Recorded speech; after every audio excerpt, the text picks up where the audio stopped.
What's going on, guys? It's your boy, the ITP Paladin here. So, as stated in my previous video, I had actually been sick the previous week, and basically, wow, I just read that news article. So basically, um, I was a little delayed with materials. I have my daughter right here because my wife is at work, and I'm here just like, doing my own thing.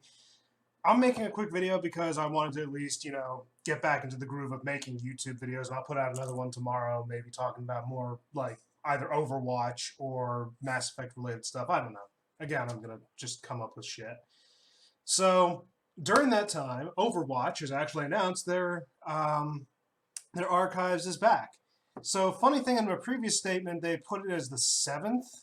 I guess that actually would have been according to this, that would have been Wednesday. So I think that they had to correct that and circumvent, like circle back and be like, we kind of screwed up the dates here. We thought that that was a Tuesday.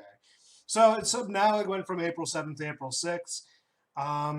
And so far, they've only announced 2 skins. It's the Genji skin that we're seeing right here, which is actually a samurai-ish skin versus a ninja-ish skin. I actually like this one better than anything they put out so far because it's finally the first like Japanese authentic looking appearance that Genji's had outside of the one, like I think it was called the Bushido skin, if I recall correctly. The one where he's got the kendo stick for a sword rather than an actual sword. Like that's really the only other authentic one he's got. The rest of it's like fantasy-ish. I mean, obviously they're all fantasy-ish. The point I'm making is that they finally gave him something aesthetically looking at least close to what a traditional Japanese appearance would look like. Granted, obviously, that he's a cyborg ninja. The point being. And then we got Widowmaker, who got, if I recall correctly, this is actually her skin from the comic. So, wow, they finally put in all the skins. If I recall correctly, it was this skin. Doomfist is still waiting for a skin. They got Reaper's skin in there. They had Sombra's. So they have all the skins, save for Doomfist's. I think they just need to get his, but they might put it in. Who knows? They've only announced 2 skins. Ignore the rest of the stuff. I don't know why they're advertising half of this crap. But the point being, there's not really much to add other than the fact that I missed out on the experimental card for April Fools. I know that it was just meant to, like, put out some different things, kind of like what they did with the preview experimental card for the tournament. But these were meant to be more of a joke. I read an article somewhere that they wanted to keep Baptiste because his was more realistic of a change. Like, hey, this would actually work in the real game. I don't know. I don't know. I don't know. But what I do know is this. Soldier's change is actually making him quite effective. And on my personal note, I did actually hear from one of the grandmasters. His name is Borian. He's actually really good at the game, and he was #1 soldier for a long time in the beginning seasons. And then he just decided to branch off because it was just getting boring playing one hero all the time. But he was one of the best soldiers in the game, and he basically said, I heard it from IDDQD, and I don't play the experimental card often, but he said that it was a little clunky, it didn't work properly, and it was basically just a bunch of, like, crap. If they did implement that he got headshots only, that would be awesome. I don't think Soldier 76 would be overly powerful. He would actually have team wipe capability like a bunch of other heroes. Because really, when it comes to Soldier's Patch, hi baby. When it comes to Soldier's Patch, or just even his ultimate in general, it is one of the weakest in the game, followed by McCree's High Noon. Like, you'd think it would be powerful. The argument that I heard in that defense was just because of your mobility being so limited that it basically puts you in one spot.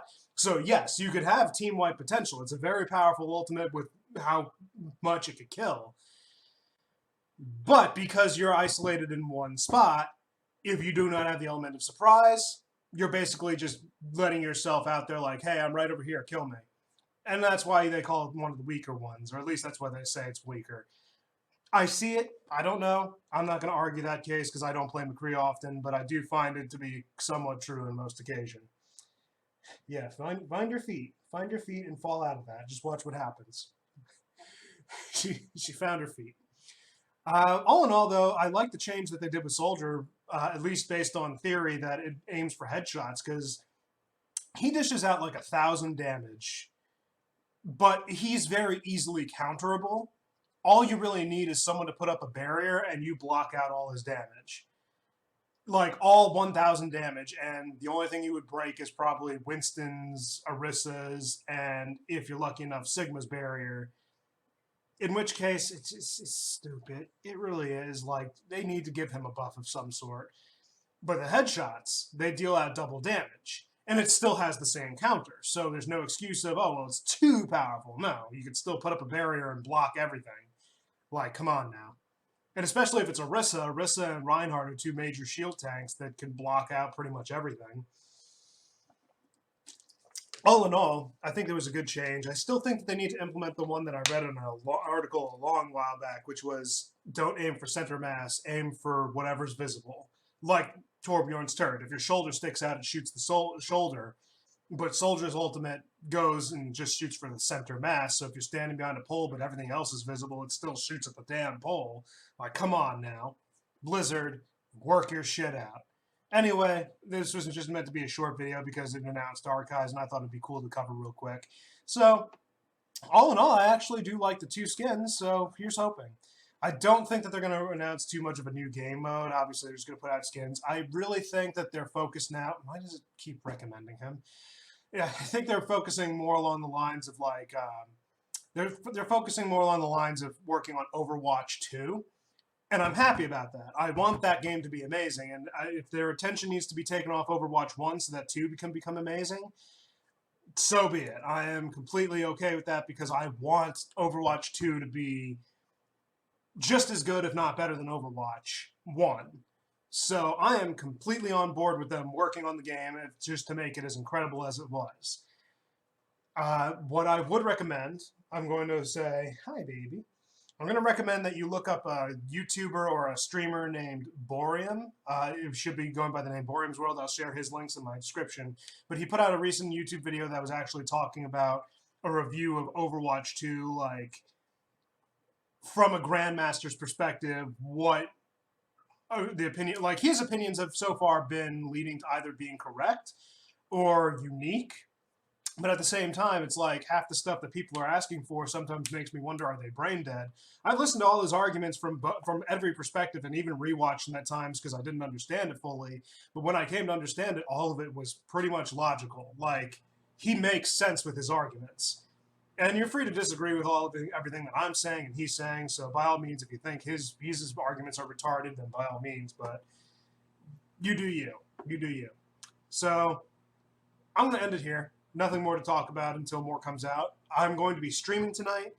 I'm not going to be playing Overwatch until the event actually comes out, in which case we'll see how it goes from there. But I'm going to be playing Mass Effect 3 until further notice, basically, because just to keep a very long story short, I 100%ed all 3 games, and the only way that I'd feel happy now is if I 100%ed multiplayer, which actually is this. That's the guide, it's the store. Here we go. Which they still have the N7HQ from the 3rd game that keeps track of everything. I have everything unlocked as far as gear, weapon mods, characters, consumables. I have everything. The only thing I do not have is 3 weapons, and then even most of them are not even fully upgraded yet. But it takes so much credits, and I'm just trying to max out what I can. And most of them are more than halfway through, so I know, baby, I know. So I'm going to try my luck and see what I can do to get all of these unlocked and at least be the completionist that I know I am. And once I get everything maxed out, if I get everything maxed out, it depends on how long I play this, I'll move back over to Overwatch, and I will be streaming the Legendary Edition when it comes out. I'm just trying to see if I can get my hands on, again, the Xbox Series X so that I can stream it at the highest quality and have the greatest performance. Troll me about it later. Anyway, I'm gone. I have to make sure the baby doesn't start crying before this video is over. So take care. Have a good one. Please consider subscribing and following me on Twitch. And I'll see you guys there. Have a good one.